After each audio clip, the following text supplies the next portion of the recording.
Welcome to Put a Word on It, a podcast presented by men of valor.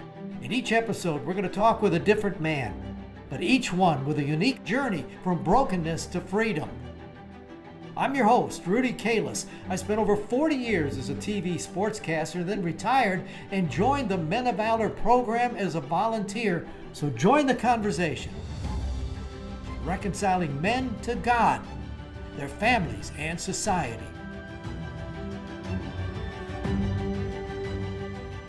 Welcome to another edition of Put a Word on It, brought to you by Sage Spring Wealth Partners. We're so grateful for their support. You know, this is 6 years now that we've been doing these interviews, over 100 people. I just love all of the stories. And I want you to meet a man today. His name is Michael Sweatt, and he represents so many of us. Looks so confident on the outside, but inside is a child screaming and crying from things that had happened in our past. All of a sudden that comes through. I think Michael will touch your heart. I don't know. I get the sense there's a leader in you. You like kind of being a bit of a leader? Yes, sir. Why? I just believe that God has put that in me. It seemed like when I was growing up, kids and people my age always flocked around me and did as I did. Really? Yeah. And I'm trying to understand. Some people never realize it or know it. Did you know when you were young that there was something about you that drew people to you? My mother told me that a long time ago. What did she say? First she said that, first thing she told me is, boy, you ain't gonna never get away with nothing. And I didn't understand that at first, but I understand it now. And then she said that, the people follow you and they go by your lead and they look up to you. And, I was young when she said that. I really didn't understand it, but I do today. Did you believe it back then? No, not really. You thought she was just saying stuff? Yeah. Do you have brothers and sisters? Yes, I have one brother and 4 sisters. I have 3 sisters now. My oldest died. Okay. Raised by your mother? Yes. Well, what was it like for you growing up? Were you the oldest?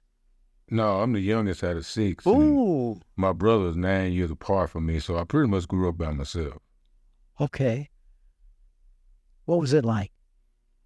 Lonely. I went through a few abuses in my young age, starting at the age of 5. I went through sexual abuse, verbal abuse, rejection. It escalated to physical abuse, being bullied every day. So I was alone a lot in my youth. See, that's interesting. I hear that. I understand that. But then your mother's saying to you, you're a leader. That's why I didn't really believe it. Because of all that going on. A lot of shame, a lot of guilt, a lot of fear. Why do you think she said it? Do you think she saw something, or was she just trying to change what was going on in your life? I really believe she saw something, because usually what she said came to pass. See, you must have grown up not trusting people at all. No, I had no trust. For fear that they was going to harm me. So I grew up learning how to try to control everything and everybody so they wouldn't hurt me. I got you. Now, you're a big man. Were you small then? Or were you still good size, but they still bullied? I can remember about the age of 12, I was always bigger than everybody was around. So now you begin to turn your mindset. After all that abuse, I'm going to control people. Right. How did you do that? I just used what I had. If I felt like if it was a woman, then I used my charm. If it was other kids in the neighborhood or something, then I used my muscle. I just used whatever I could to try to control the situation. So I was trying to protect myself, but I didn't know it then. That was just a way, control was a way to protect me from being hurt again, to receive the abuse from those around me. People don't know that. A lot of times you see a bully or somebody who's pushing people around, they're so insecure inside. Yeah. And they don't even know it. Yeah. What, did you have any idea what you might do someday? Did you have any plan for the future, or was it just one day at a time? But I was so insecure with myself that I never finished anything. I tried something and quit it because I didn't think I could do it. Fear of failure. fear of rejection. Me graduating Men of Valor was the very first thing I've ever completed in my life, and I'm 52 years old. Did you make decent grades in Yeah, school? when I went to school. Yeah. You did, despite all that stuff going on. Yeah. So you knew you had the smarts to be able to do it. Mm-hmm. Well, how did it grow? I mean, how did it become so difficult that it wound up, affecting your life? I was so hungry for approval and acceptance that I would blend in with anybody I was around. I grew up a comedian. With that crowd, I wanted to be accepted by them, so I do what they did. With this crowd, I would do what they did. I just grew up not knowing who I was, so I would try to be everybody else. That doesn't feel good inside, does it? No. Does it lead to trouble with the law? Every time. Like my mother said, boy, you never get away with anything. And I asked her why she said it. She said, look at you. You don't look like nobody you hang around. It says you're going to stand out, and I did. I used to go to jail all the time. For what kind of stuff? Young age for fighting, maybe driving no license.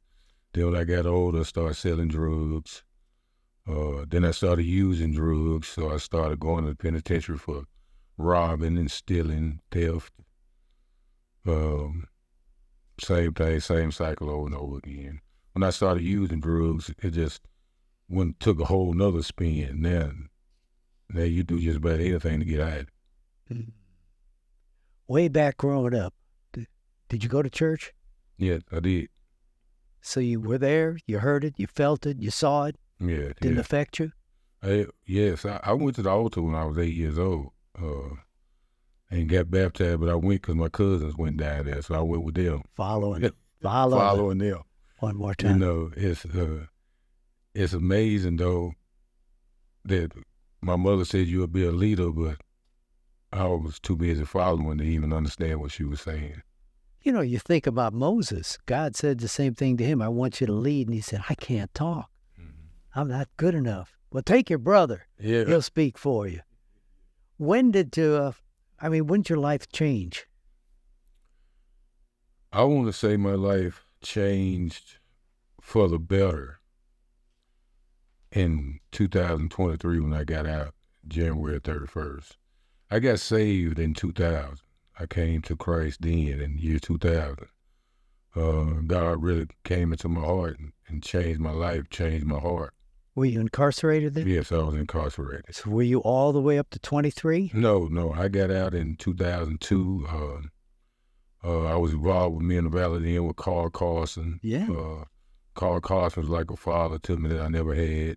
And I was a part of Men of Valor ministry for a few years. I started working with Men of Valor in 2005 to 2008.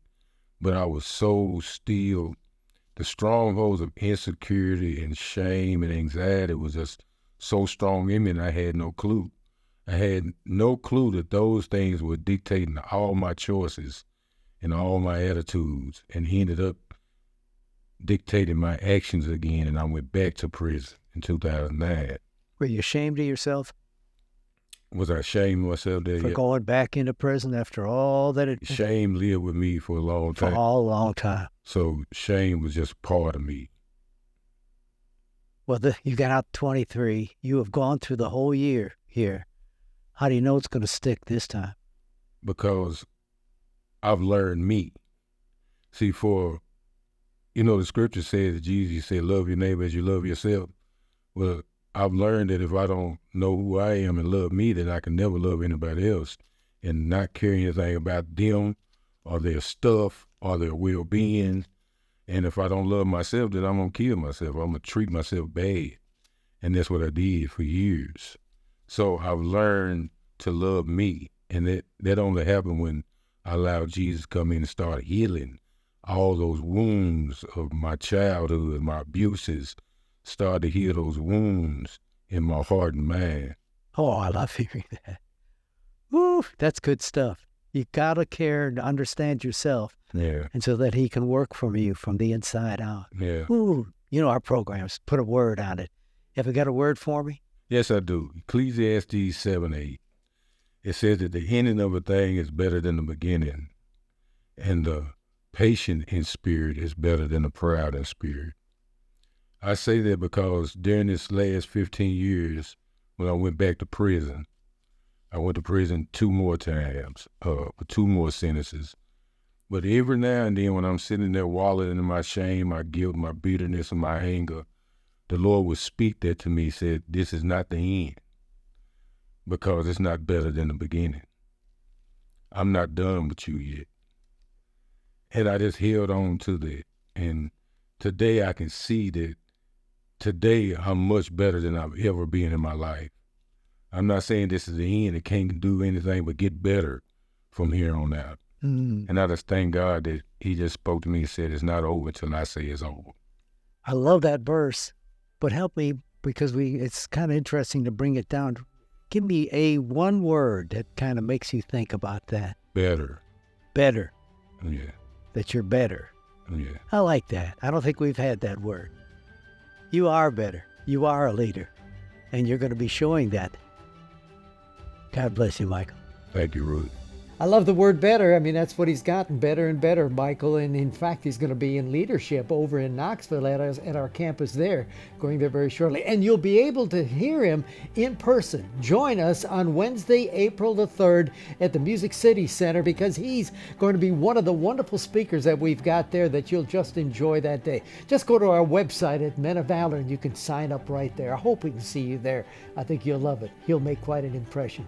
Thanks for joining us. Join us again next time as we put a word on.